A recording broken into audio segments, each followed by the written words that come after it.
ከጥንት ስልጣኔዎች ፍርስራሽ እስከ ዛሬው የቴክኖሎጂ ምጥቀት ድረስ በሰው ልጅ የህሊና ጓዳ ውስጥ እንደ ትልቅ የጥያቄ ምልክት ተቀምጦ የሚገኝ አንድ ረቂቅ ቃል አለ፤ አርማጌዶን። ይህ ቃል በታሪክ መዝገብ ላይ በደም የተጻፈ፣ በትንቢት መጽሐፍት ውስጥ በሚስጥር የታሸገና በዘመናዊው የጂኦፖለቲካ ትኩሳት ውስጥ ደግሞ እንደ አስፈሪ ጥላ የሚያንዣብብ የፍጻሜ ምልክት ነው። በእርግጥ አርማጌዶን የፍጻሜ ዋዜማ ነው ወይስ የሰው ልጅ የህልውና ትግል? ለመሆኑ ቃሉ ከታሪክ ከስነ መለኮትና ከሳይንስ አንጻር እንዴት ይተነተናል? ለመልሱ እስከ ዝግጅታችን ፍጻሜ ድረስ ይከታተሉን። የሰው ልጅ የታሪክ ድርና ማግ የተሰራው በድል አድራጊዎች አሸናፊነትና በተሸናፊዎች መከራ ብቻ አይደለም። ይልቁንም ዘላለማዊ በሆነው የህልውና ስጋትና የነገን ብርሃን በመናፈቅ መካከል የሚደረግ እልህ አስጨራሽ ትግል እንጂ። ከጥንት ስልጣኔዎች ፍርስራሽ እስከ ዛሬው የቴክኖሎጂ ምጥቀት ድረስ በሰው ልጅ የህሊና ጓዳ ውስጥ እንደ ትልቅ የጥያቄ ምልክት ተቀምጦ የሚገኝ አንድ ረቂቅ ቃል አለ፤ አርማጌዶን። ይህ ቃል በታሪክ መዝገብ ላይ በደም የተጻፈ፣ በትንቢት መጽሐፍት ውስጥ በሚስጥር የታሸገና በዘመናዊ የጂኦፖለቲካ ትኩሳት ውስጥ ደግሞ እንደ አስፈሪ ጥላ የሚያንዣብብ የፍጻሜ ምልክት ነው። አርማጌዶን ለስነ መለኮት ምሁራን የጽድቅና የክፋት የመጨረሻው የፍርድ አደባባይ ነው። በዚያም የሰው ልጅ ታሪክ መደምደሚያውን ያገኛል ብለው ያምናሉ። ለሳይንቲስቶች ደግሞ ይህ ቃል ሌላ ገጽታ አለው፤ ምድራችንን ዳግም ወደማታገግምበት የጥፋት አዘቅት ሊከት የሚችል ከሰው ልጅ አቅም በላይ የሆነ የተፈጥሮ ወይንም ሰው ሰራሽ የምጽአት ስጋት መገለጫ ነው። ለዓለም ፖለቲከኞችና ስትራቴጂስቶች ደግሞ አርማጌዶን ተራ የቃላት ጨዋታ ሳይሆን የኃይል ሚዛኑ ተዛብቶ ዓለም አቀፋዊ ሥርዓት ሲፈራርስ የሚከሰት ታላቅ የውድመት አደጋ ነው። ዛሬ ዓለማችን ባለችበት የውጥረት ወቅት ይህ ጥንታዊ ቃል ከብሉያትና ከጥንታዊ ድርሳናት ገጾች ወጥቶ በዜና ማሰራጫዎች የፊት ገጽ ላይ ሰፍሮ ይገኛል። ከዩክሬን ሚዲያዎች እስከ መካከለኛው ምስራቅ በረሃዎች፣ ከሳይበር ምህዳር እስከ ኒኩለር ጦር መሳሪያ ማከማቻዎች ድረስ የሚታየው የኃይል ፍጥጫ ዓለምን ወደዚህ አስፈሪ የፍጻሜ ዋዜማ እየመራት ይሆን የሚለው ጥያቄ የብዙዎችን ልብ እያሸበረ ይገኛል።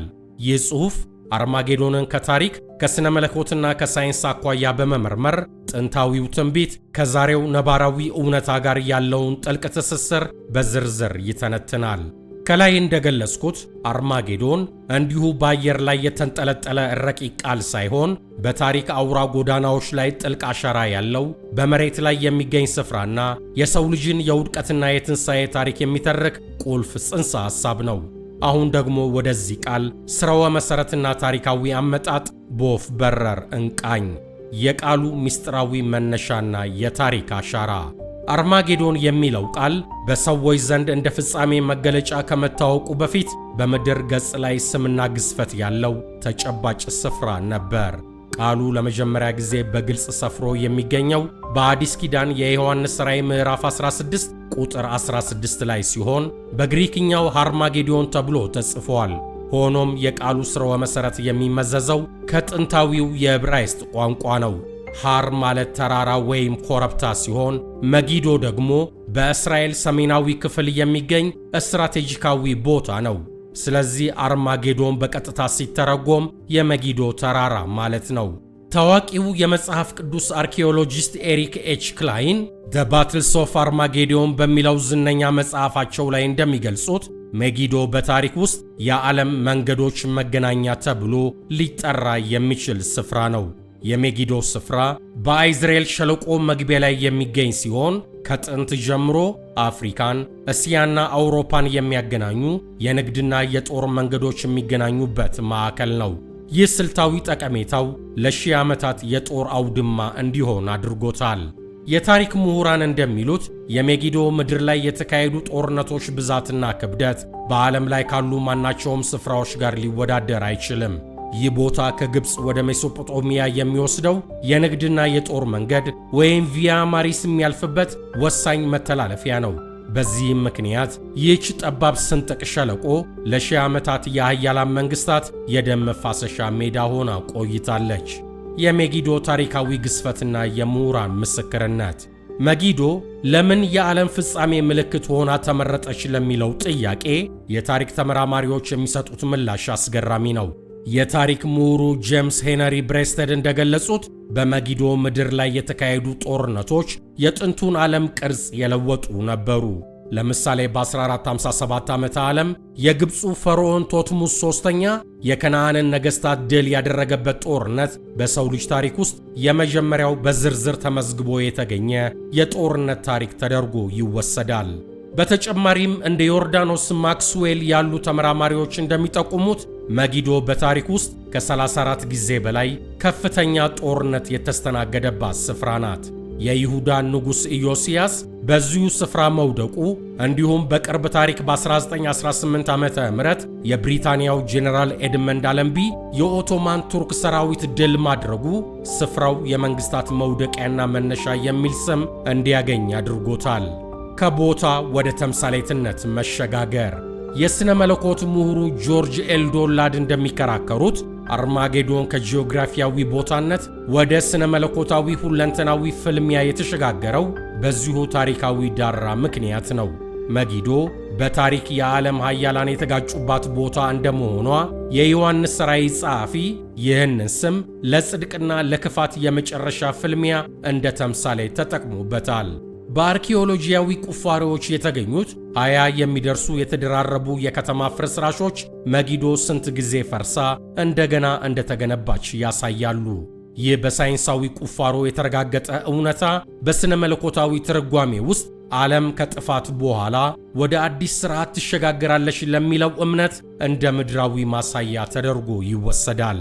ዛሬም ድረስ በዩኔስኮ የተመዘገበው የጥንታዊ ኮረብታ ጸጥተኛ ሆኖ ቢታይም በውስጡ የያዘው የታሪክ ቁስልና የትንቢት ቃል ግን ዛሬም ድረስ የሰው ልጅን የወደፊት ዕጣ ፈንታ እየጠቆመ ይገኛል። የአርማጌዶን ጦርነት በሃይማኖታዊ ድርሳናት ውስጥ ተራ የሰራዊት ግጭት ተደርጎ አይወሰድም። እንደ ጆን ዋልቮርድ ያሉ ታዋቂ የትንቢት ተመራማሪዎች ደ አርማጌዶን ክራይሲስ በሚለው ሥራቸው እንደሚገልጹት አርማጌዶን የሰው ልጅ ራሱን በራሱ ለማስተዳደር ያደረገው ሙከራ ውድቀቱን የሚያበስርበት የታሪክ ማጠቃለያ ነው ይላሉ። በስነ መለኮታዊ እይታ ይህ ጦርነት 3 መሠረታዊ ገጽታዎች አሉት። አንደኛ፣ የሉዓላዊነት ሽሚያ።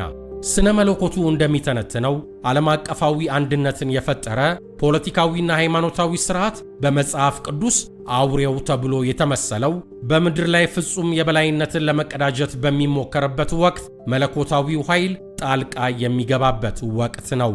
ይህን ሐሳብ ሃል ሊንድሴይ ዘ ሌት ግሬት ፕላኔት እርዝ በተሰኘውና በሚሊዮኖች በሚቆጠር ቅጂ በተሸጠው መጽሐፋቸው አርማጌዶን የሰው ልጅ የክፋት ጽዋ ሞልቶ የሚፈስበትና የጽድቅ ፀሐይ የምትወጣበት የጨለማው ዋዜማ እንደሆነ ይገልጻሉ።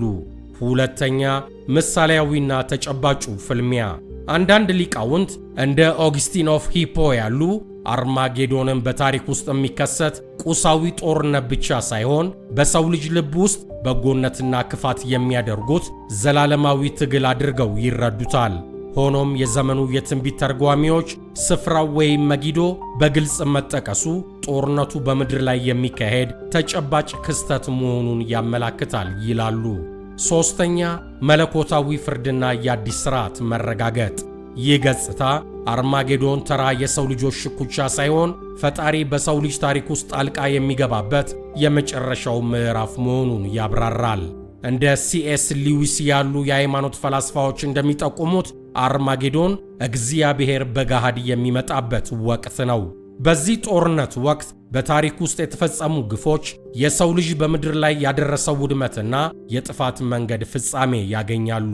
ስነ መለኮታዊ አፈታቱ እንደሚለው አርማጌዶን የክፋት ኃይላት ወይም አውሬውና ተከታዮቹ ተሸንፈው የሚወገዱበት ታላቁ የጽዳት ዘመን ነው።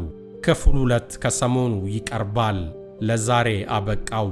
ታደሰ ሞገስ እንደጻፈው በቸር ያሰንብተን።